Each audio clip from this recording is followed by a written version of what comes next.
Welcome to Hunter Beyond Time and Space Chapter 33. Mechanical Limbs Without Power.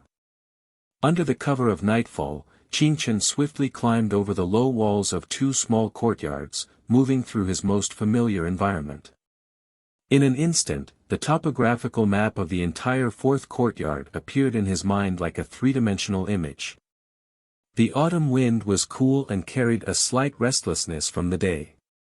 The next moment, the boy silently calculated the opponent's running speed.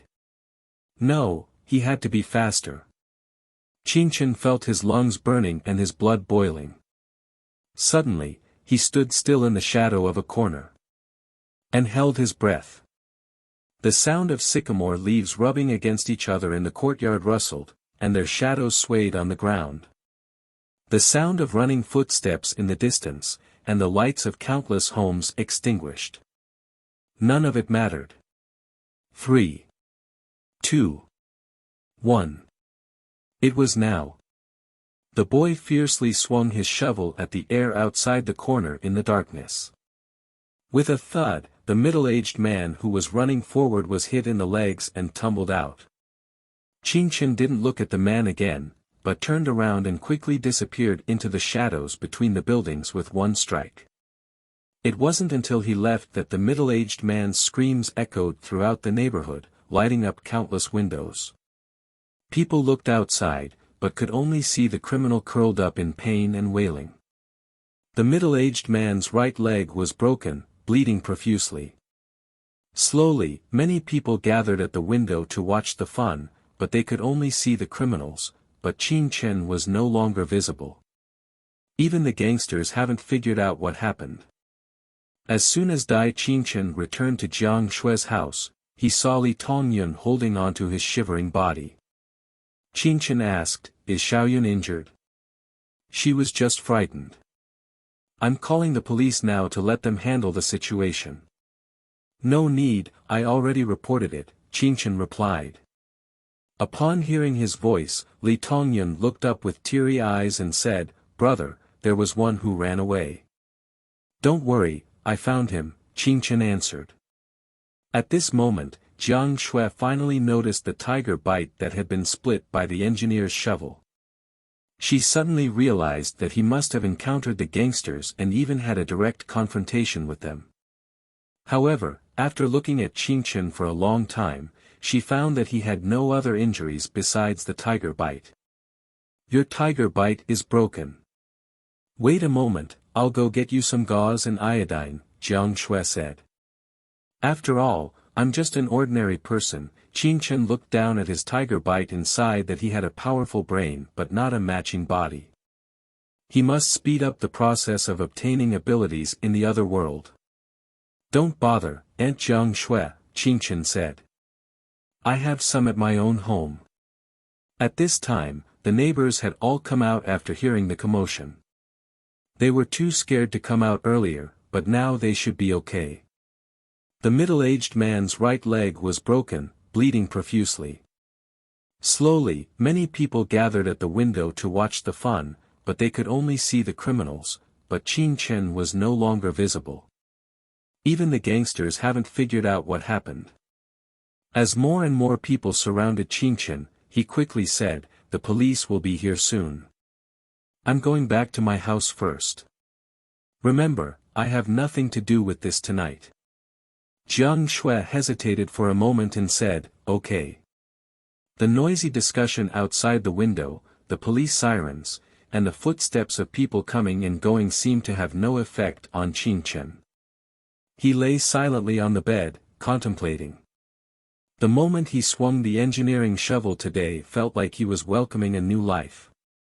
The reason why Qingchen went to chase after the criminal was partly because he couldn't accept that Li Tongyun, a child, was hurt. On the other hand, he always felt that if he didn't even have the courage to do this, then he wouldn't need to pursue a life in the inner world. He slowly fell asleep until he was awakened by a knock on the door. Qingchen opened the door with sleepy eyes and saw Li Tongyun standing outside. "Qingchen brother, can you come to my house?" Li Tongyun asked weakly. "What happened?" Qin Chen wondered. Please help my mother, Li Tongyun said urgently. Qin Chen went upstairs and saw Jiang Shui sitting helplessly at the dining table, her arms hanging weakly at her side. Are you injured? Qin Chen asked.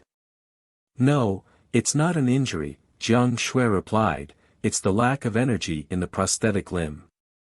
Now Qin Chen was really stunned. He had never thought about the operating mechanism of prosthetic limbs in detail, and he had only thought that there was some black technology in the world, such as antimatter reactors hidden inside. But he didn't expect that Jiang Shui's excessive use of the prosthetic limb yesterday directly caused it to malfunction. In simple terms, it ran out of power. Wait, its durability is so poor. Qin Chen wondered, how do people in the Li world support high-intensity combat? Jiang Shui explained, since you haven't traveled there, you don't know that the entire Li world has completed an upgrade to wireless charging for energy. You can see the cooling towers of the nuclear reactors at the edge of the city, and all the electrical energy it produces is supplied to the entire city through the cloud flow towers distributed throughout the city. In the Li world, whether it is vehicles, communication devices, mechanical limbs, rice cookers, lighting, 90% of electronic devices have bid farewell to wired transmission, and the network is the same, as if there is a huge Wi-Fi covering the entire city. Everyone has their own payment sequence number, just like an ID number. As long as they pay monthly, they can enjoy a convenient life. The consortium will charge based on everyone's power usage. There are about 300 cloud flow towers in full operation in City 18, so people there no longer have the concept of charging because their devices are constantly being charged. Wireless charging. Qin Chen was puzzled. Isn't this the dream of scientist Nikola Tesla? At this point, Qin Chen's academic identity came into play, and he quickly analyzed it. The essence of charging is energy transfer, and in fact, the surface world also has such technology. For example, Xiaomi's new product can charge wirelessly over long distances, covering the entire room. The reason Xiaomi can charge wirelessly is that it has made breakthroughs in rectification technology and positioning technology, accurately capturing millimeter waves transmitted by the charger. Of these two technologies, positioning technology is the most important.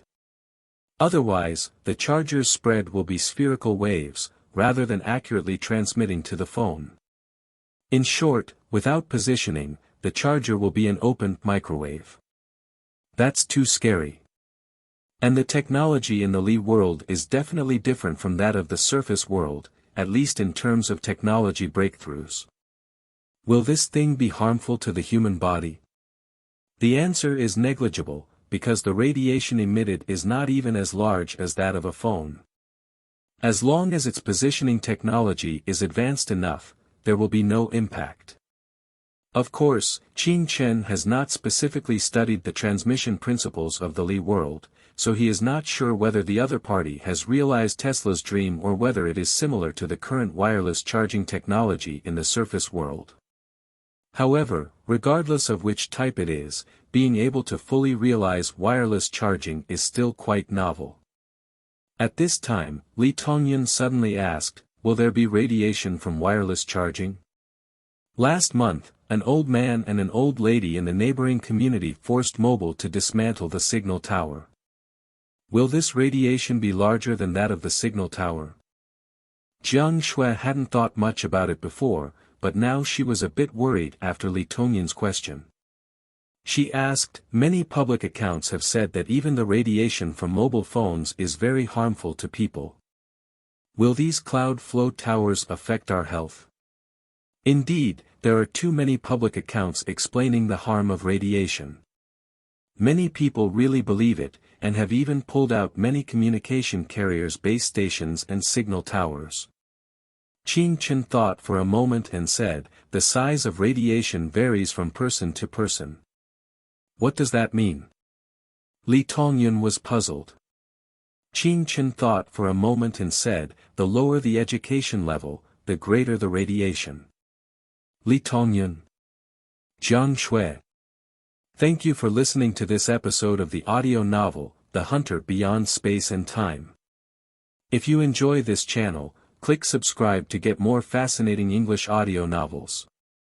Don't forget to leave a comment, like, turn on notifications or share on social media below to let us know your thoughts. See you next time.